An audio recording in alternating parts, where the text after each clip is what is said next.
All right, I'm here with my first postmortem on my 156-hour extended fast. And I say first postmortem because I will be back in another week to do a second one, seeing what kind of changes there are in terms of my body weight and body composition. But first, let's start out with all of the biometrics from this fast. And I'm gonna have to refer to a sheet of paper here. So for starters, my weight went from 176 to 164.7. That's 11.3 pounds. Fat loss was 7.8 pounds, or 3% of my body weight.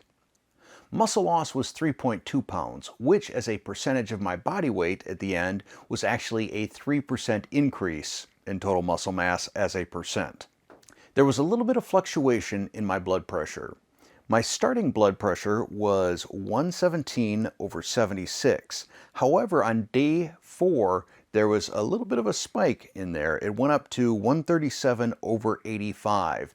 But for the remainder, it went back down into the 1-teens over the 70s, with my final day blood pressure this morning being 113/74. My ketones started at 2.8. They ended at 6.5, although there was a period a couple of days ago where I got up to 6.7. My blood glucose started at 90. That's pretty much regular for me. When I wake up in the morning, it's right around 90. It ended at 64. Over the course of the fast, it averaged 70. My average heart rate was very consistent with what it was when I'm not fasting, which is somewhere in the roughly 66 to 71 range. However, my resting heart rate did decrease from 61 down to 55. The only body part measurement that I did was my waist, measuring right at the navel, and I went down 1 inch over the course of a week. My sleep scores were kind of all over the place, ranging anywhere from 95 on the high end, which is good, to 76 on the low end, which is not so good, sort of in the yellow area if we're grading green, yellow, red. But that is fairly consistent with what it's like for me when I'm not fasting. There are a lot of environmental circumstances that go into affecting my sleep, and same situation on fasting.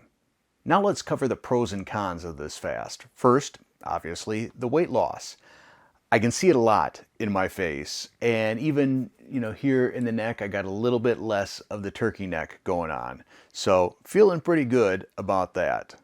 My mood during the fast was pretty fantastic. I was very cheerful. I wasn't manic, but I was very cheerful, always kind of had a song in my head, and things that would normally kind of upset me didn't. For example, working on the sink in the kitchen. I'll get to that when I get to sort of my to-do list items.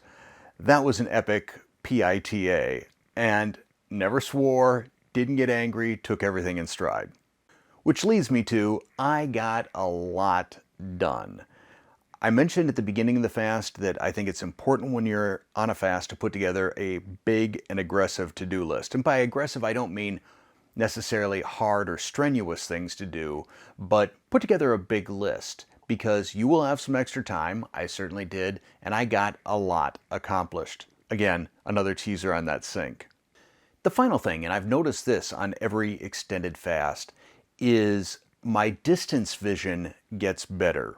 I seem to, it's almost like going from high definition to 4K in terms of resolution. I just see things at a distance much more crisply. I wish that were the case for near vision. Still need to use my readers for that.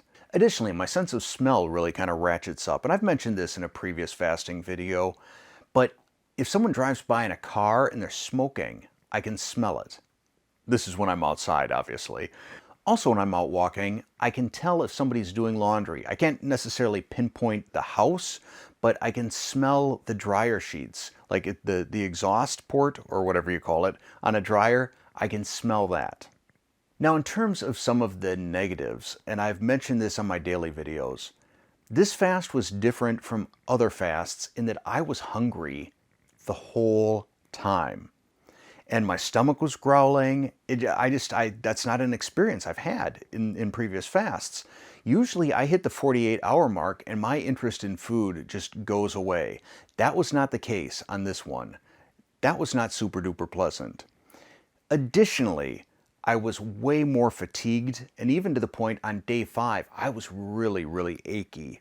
I mean, I was moving slow. Every time I sat down or got up out of a chair, I'd make sort of grunty pain noises. That's sort of new to me as well. And really, I think both of those fall on to dialing in my electrolytes, and I'll talk about that when I get to lessons learned. Furthermore, I had diarrhea throughout the entire fast. And it's normal for me usually early on to have some, but after that, things just stop, and it's just when I go to the bathroom, it's numero uno.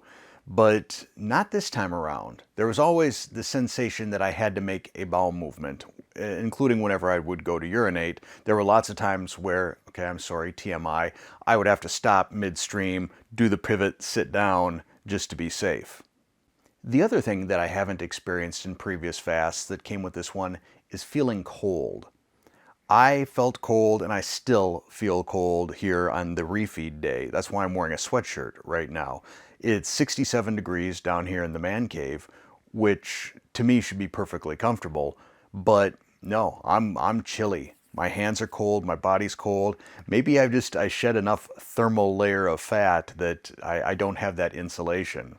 The other little downside to this fast actually is a result of one of the positive things. So I lost an inch off my waist, but now I need to wear a belt with all of my pairs of khaki shorts. They're kind of slipping down on me. Now, in terms of observations, lessons learned, first, I looked back at my spreadsheet from my 2022 extended fast, and the behavior of all of my biometrics very consistent. We're talking like tenths of a point of difference in each of the biometrics that I covered in terms of percentages of mass, muscle mass, and body fat changing. Weight loss, very close. The last fast that I did, the last extended fast, was 7 days instead of 6.5, and I lost 1 extra pound, roughly. But very similar, so I know what to expect now going into a 6 or 7 day fast. Additionally, my aggressive to-do list was just about right. Back when I worked at GE, whenever you had a goal, your boss would always challenge you to stretch your goal. And my goal was stretched just far enough that there were 2 things I didn't get done. Actually, it was 1 thing times 2, which is replacing the internal guts inside of 2 of our toilet tanks. They've got just the slightest little bit of a leak to them. One actually, it's a seal, and you can fix that. You can adjust the handle and get in there and push it down, and then it stops. You don't need all the details. Basically, those are the 2 things I didn't get done, those 2 toilets, and I probably would have gotten it done if it hadn't been for the kitchen sink. I was replacing the faucet on the kitchen sink. Removing the old faucet took roughly 4 hours. I tried looking at the instruction manual in reverse, but unfortunately, with corrosion and stuff, some parts stuck together that weren't supposed to stick together.